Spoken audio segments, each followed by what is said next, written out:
Kimyasal bağımlılıkların yanı sıra davranışsal bağımlılıklar var. Davranışsal bağımlılıklardan biri de internet bağımlılığı. Günlük yaşamımızda internet ya da bilgisayar yaşamımızın vazgeçilmez bir parçası. Ama bu çok uzun süreleri aldığında bireyin sürekli internete girmek, orada vakit geçirebilmek için zihin meşguliyeti varsa, kendini engelleyemiyorsa orada internetle ilgili, interneti kullanmakla ilgili sorun olduğunu düşünüyoruz. Baktığımızda çok fazla internete girenlerin zaman planlamakla ilgili güçlükleri var. O nedenle zamanlarını tam internete girdiği zamanların dış zamanlarında, farklı zıt saatlerde internete girmelerini öneriyorum öğrencilere. Öğrenciler internete sosyalleşmek için giriyor, yalnızlıklarını giderebilmek için veya kendilerini daha değerli hissedebilmek için farklı şekillerde gösterme gibi nedenlerle internete giriyorlar. O zaman bireylerin demek ki altta yatan bir özgüven sorunları olabilir, kendilerine güvenleri olmayabilirler. Böyle şeylerde tabii ki arkadaşları olabilir, sosyal çevreleri vardır, aileleri vardır. Onlarla iletişim kurabilmelerini öneriyoruz. O yüzden sosyal destek mekanizmalarını güçlendirmelerini öneriyoruz. Özellikle yalnızlıklarını giderebilmeleri ve duygularını paylaşabilmeleri için hatırlatma kartları hazırlamalarını istiyoruz. Motivasyonlarını yazmalarını o kartlara. Şu saatte internete gireceğim, şunun için gireceğim. Onları çalıştıkları bir masanın kenarına, bir buzdolabına ya da nerede çalışıyorlarsa artık oraya koyarak, uyarıcı olarak koyarak onlara bakarak hatırlayıp rutinlerini değiştirmelerini istiyoruz. Öğrencilere aslında o internette tabii ki kazançları var. Birçok bilgi edinebiliyorlar, ödevlerini yapıyorlar, işlerini yapıyorlar.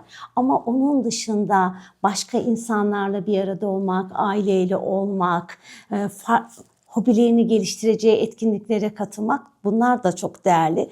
İnternette geçirdiği zamanlar yerine neleri kaybediyor, bunların da düşünmeleri gerekiyor. Mesela ne yapıyorlar internette? Kendilerini geliştirecekleri zamanlarını çalıyorlar. Kendilerine belki de işte hobileri geliştirecekler, başka insanlarla da bir arada olup farklı zevk alabileceği etkinlikler vardır. Her bireyin farklı zevk aldığı etkinlikler ya da spor dalları, sanatsal faaliyetler vardır. Onlara yönelmelerini öneriyorum. Kendi yeteneklerini keşfetmelerini öneriyorum. Çünkü internette tamamen daha robotik bir biçimde arayacağımız şeyleri arıyoruz ve izliyoruz ya da işte ekranı kaydırıyoruz. Ama öbür türlü kendimizin özelliklerini, duygularımızın, düşüncelerimizin farkına varmıyoruz. Kendimizle yeri geldiğinde baş başa kalıp internetsiz neler hissediyor, yaşadığı sorunlar ya da çözdüğü problemler, yaşadığı sorunlar için ne yapabilir? Çözdüğü problemler için kendine acaba aferin diyor mu? Ne güzel başardım diyor mu? Bunları düşünmelerini öneriyorum. Oyun bağımlılığı için engelleyebilmek için mutlaka bir plan kurmamız gerekiyor. Haftalık, o haftalık içinde günlük rutin planımız olmalı.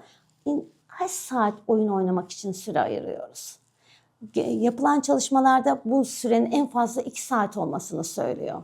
2 saatlik süreyi planlayacağız. 2 saatte oturacağız.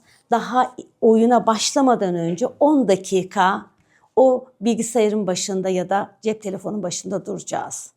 Baş edebilmek için. Daha sonra internete ya da oyuna bağlanacağız. 2 saat oynadıktan sonra oyunun neresinde olursa olsun o saatte interneti kapatıp oyundan ayrılabilmek gerekiyor.